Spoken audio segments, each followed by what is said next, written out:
Hello friends, সবাইকে আবার একটি নতুন ভিডিওতে স্বাগত জানাই। গলাটা একটু খারাপ থাকার কারণে যে কোনো ইউটিউবারের কাছে তার গলাটাই হচ্ছে সবচেয়ে গুরুত্বপূর্ণ জিনিস। গলা যদি খারাপ থাকে আমরা ভিডিও বানাতে পারি না, তোমাদেরকে আপডেটও দিতে পারি না। সবার আগে বলবো, যে সমস্ত স্টুডেন্টসরা 2023 সালে দিতে চলেছে উচ্চ মাধ্যমিক পরীক্ষার আর মাত্র কয়েকটা দিন বাকি, চূড়ান্ত পর্বের প্রস্তুতি তোমরা অলরেডি শুরু করে দিয়েছো, আর সেটা দেওয়াই উচিত। কেননা এই উচ্চ মাধ্যমিকের পর তোমাদের কিন্তু জীবনের যে রাস্তা সেটা কিন্তু বদলাতে শুরু করে।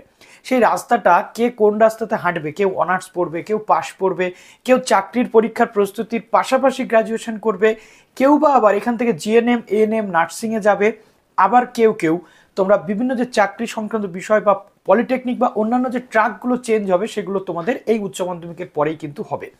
সেই কারণে উচ্চ মাধ্যমিক পরীক্ষাটা তোমাদের কাছে সবচেয়ে গুরুত্বপূর্ণ।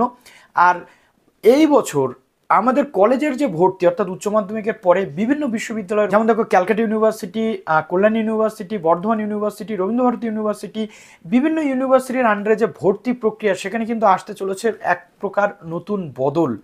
এবং এই নতুন যে রূপরেখা তৈরি সেটা কিভাবে হতে চলেছে সেই ধারণাটা আজকে আমি তোমাদের দেব। তার পাশাপাশি বর্তমানে আমরা দেখতে পাচ্ছি যে উচ্চ মাধ্যমিক যারা দিতে চলেছ তাদের জন্য নিয়মের কিছু বদল আসতে চলেছে। পরীক্ষার খাতার যে সিস্টেমগুলো ছিল এতদিন সেখানে বদল আসতে চলেছে। তো আজকে সম্পূর্ণ তথ্যটি এখানে আলোচনা করব। যারা নতুন আছো উচ্চ মাধ্যমিকের ক্যান্ডিডেট, আমাদের চ্যানেলে আগামী দিনে কলেজ সংক্রান্ত বিভিন্ন তথ্য বা কলেজে ভর্তি সংক্রান্ত বিভিন্ন তথ্য জানার জন্য অবশ্যই তোমরা চ্যানেলটিকে সাবস্ক্রাইব করে রাখো, যাতে করে তোমাদের ভবিষ্যতে উপকার হয়। কারণ এখানে আমরা স্কলারশিপ, কলেজ অ্যাডমিশন থেকে শুরু করে কলেজের বিভিন্ন ক্লাসের যে সিলেবাস রিলেটেড ম্যাটারগুলো কিন্তু আমরা ডিসকাস করে থাকি ইন ডিটেল। তো প্রথমে তোমাদের আজকে যেটা বলতে চলেছি, উচ্চ মাধ্যমিক পরীক্ষা তো তুমি দিচ্ছ, এই পরীক্ষা দেওয়ার পরবর্তীতে তোমাদের নিশ্চয়ই টার্গেট রয়েছে পার্টিকুলার কোনো একটা সাবজেক্টে অনার্স নিয়ে পড়াশোনা করার। আবার অনেকের টার্গেট রয়েছে পাশ পড়ার, পাশ পড়তে পড়তে চাকরির পরীক্ষা বা কম্পিটিটিভ পরীক্ষার জন্য প্রস্তুতি নেওয়ার।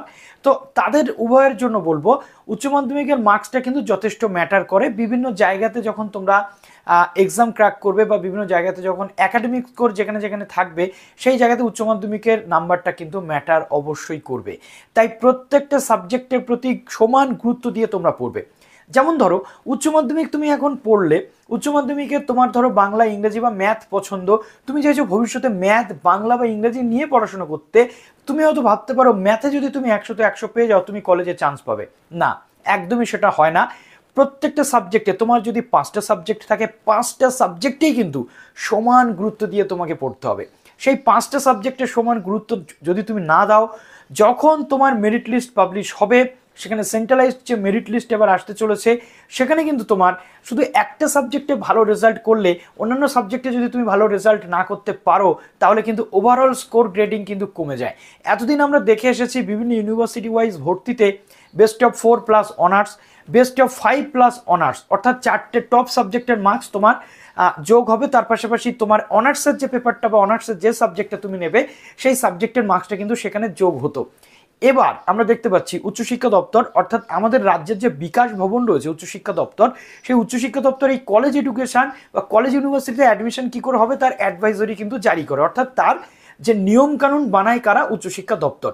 উচ্চশিক্ষা দপ্তর গত বছর একটা নিয়ম আনতে চেয়েছিল, অর্থাৎ আমরা দেখেছি রাজ্যের 41টার কাছাকাছি ইউনিভার্সিটি রয়েছে, তাদের আন্ডারে প্রচুর কলেজ রয়েছে। সেই কলেজগুলোতে আলাদা আলাদাভাবে ভর্তির ফর্ম ফিল আপ কিন্তু হয়। এবার থেকে আলাদা আলাদাভাবে আর ভর্তির ফর্ম ফিল আপ হবে না। সরকার পোষিত বা সরকার অনুমোদিত বা গভর্নমেন্ট যে কলেজগুলো থাকবে, প্রত্যেকটা কলেজে একটা নির্দিষ্ট পোর্টাল হবে যেটা কন্ট্রোল করবে Bikash Bhaban, higher education department. Higher education department কি করবে, সেই যে ভর্তির সমস্ত রূপরেখা তৈরি করবে এবং সেই অনুযায়ী প্রত্যেকটা কলেজ বা ইউনিভার্সিটির কাছ থেকে স্টুডেন্টসদের ভর্তির কি কি যোগ্যতা বা এলিজিবিলিটি লাগবে। যেমন ধরো কোনো কলেজ বলতে পারে যে ম্যাথে ভর্তি হতে গেলে আমার এখানে ম্যাথে 60% প্লাস নাম্বার পেতে হবে এবং ওভারঅল টোটাল উচ্চ মাধ্যমিকের নাম্বার পেতে হবে 70%। সেই ক্ষেত্রে সেই কলেজ তার যোগ্যতা মান উচ্চশিক্ষা দপ্তরকে দিয়ে দেবে এবং উচ্চশিক্ষা দপ্তর কি করবে, প্রত্যেকটা কলেজের এই যোগ্যতা মান বা ইউনিভার্সিটির যোগ্যতা মানগুলোকে এক জায়গাতে করে একটা নির্দিষ্ট একক যোগ্যতা মান তৈরি করবে, অর্থাৎ সেই অনুযায়ী তোমাদের ভর্তি হতে হবে। কাজেই এই নতুন সিস্টেম কতটা সহজ কতটা কঠিন সেই বিষয়ে আমাদের কারোর ধারণা নেই। আমাদের ধারণা আছে আমাদের এখন সামনে পরীক্ষা, আমাদেরকে পড়তে হবে। গেল এই বিষয়টা। সুতরাং প্রত্যেকটা সাবজেক্ট আমাদের গুরুত্ব সহকারে পড়তে হবে। অনার্স যে সাবজেক্টে নেব তার পাশাপাশি বাকি সাবজেক্টগুলো আমাদেরকে পড়তে হবে। এরকমটা হয় এই সেন্ট্রালাইজড পোর্টালে যখন ভর্তি চলবে সেখানে কাট অফ কম্পিটিশান অনেক বেশি বাড়তে পারে, কারণ এখানে অল ওভার ওয়েস্ট বেঙ্গল স্টুডেন্টসরা একটা নির্দিষ্ট পোর্টালে একটা নির্দিষ্ট কাট অফ ধরে কিন্তু ভর্তির যে প্রসেস সেই প্রসেসে ছুটতে পারে। তো সেই জায়গাতে আমাদের নিজেদের এক্স ফ্যাক্টরটাকে দিতে হবে যাতে আমাদের রেজাল্ট খুব খুব খুব ভালো হয়। ঠিক আছে, তাহলে তোমাদের এখন টার্গেট রাখতে হবে 80 থেকে 90% মার্কস মিনিমাম ক্যারি করা, যাতে ভর্তির ক্ষেত্রে প্রবলেম না হয়। এবার আমরা চলে আসব সবচেয়ে গুরুত্বপূর্ণ যে পার্টটা। এর আগে আমরা দেখেছি উচ্চ মাধ্যমিক পরীক্ষাতে পার্ট এ পার্ট বি দুরকম সেকশন থাকতো প্রশ্নের ক্ষেত্রে এবং উত্তর লেখার ক্ষেত্রে। একটা বড় প্রশ্নের জন্য আমাদের সাদা খাতা দেওয়া হতো, সেখানে আমাদের উত্তরপত্রে উত্তরগুলো লিখতে হতো। আর কি হতো, এমসিকিউ এর জন্য একটা আলাদা পোর্শন থাকতো পার্ট এ। পার্ট এটা কি, আসলে আমরা যেমন মাধ্যমিকের ইংরেজি প্রশ্নে আমাদের উত্তর লিখতে হয়, অর্থাৎ এর আগে আমরা ছোট ক্লাসেও দেখেছি ইংরেজি পরীক্ষাতে আমাদের প্রশ্নের উপরে উত্তর লিখে সেটা জমা করতে হতো, তার জন্য আমরা এক্সট্রা উত্তরপত্র পেতাম না, এক্সট্রা আমরা প্রশ্নপত্র পেতাম না। এর আগে উচ্চ মাধ্যমিকে সেম জিনিস ছিল। এবার থেকে উচ্চ মাধ্যমিকে একটা ফ্রন্ট পেজ তোমাদের দেওয়া হবে, অন্যান্য পরীক্ষাতে যেমন দেওয়া হয়, সেখানে রোল নাম্বার থেকে শুরু করে তোমাদের বাদবাকি যে জিনিসগুলো সেগুলো ফিল আপ করতে হবে।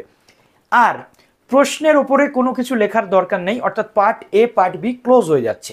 পার্ট এ পার্ট বি আলাদা করা হচ্ছে না, একটা নির্দিষ্ট সেপারেট উত্তরপত্র থাকবে।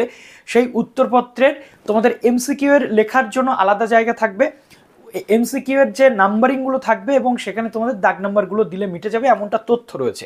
বাকিটা আমরা জানতে পারবো। তো এইটা আমাদেরকে করতে হবে। এমসিকিউ, এসিকিউ এবং ব্রড কোশ্চেন টাইপ প্রত্যেকটার জন্য আলাদা আলাদা সেকশন থাকবে তোমাদের কিন্তু উত্তরপত্রে। কাজেই পার্ট এ পার্ট বি হবে না, একটা নির্দিষ্ট উত্তরপত্রে সমস্ত উত্তর তোমাদেরকে লিখে আসতে হবে। যেমন দেখো এখানে আমরা দেখতে পাচ্ছি, স্ক্রিনে আমি তোমাদের দিয়ে দিলাম বাংলা এখানে ফুল মার্কস আমরা জানি কত, আমাদের 80 মার্কসের কিন্তু পরীক্ষা হয়ে থাকে নিউ সিলেবাস অনুযায়ী। 80 মার্কসের পরীক্ষা, আর প্রজেক্টের মার্কস তোমাদের হয়ে থাকে কিন্তু 20 মার্কস।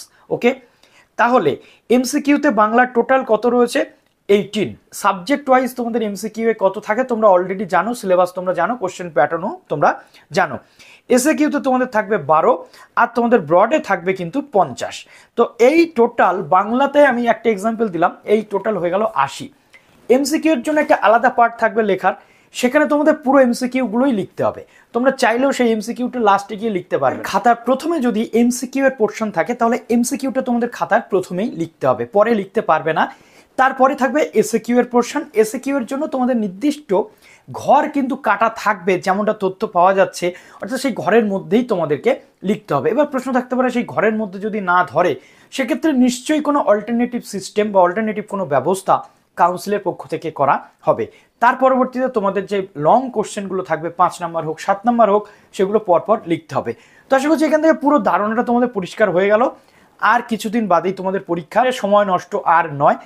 প্রচুর প্রচুর পড়তে থাকো, প্রত্যেকটা সাবজেক্টে খুব সুন্দরভাবে কিন্তু তোমাদের মার্কস ক্যারি করতে হবে, যাতে কলেজে ভর্তির ক্ষেত্রে যে কোনো জায়গাতে ভর্তির ক্ষেত্রে তোমাদের কোনো প্রবলেম না হয়।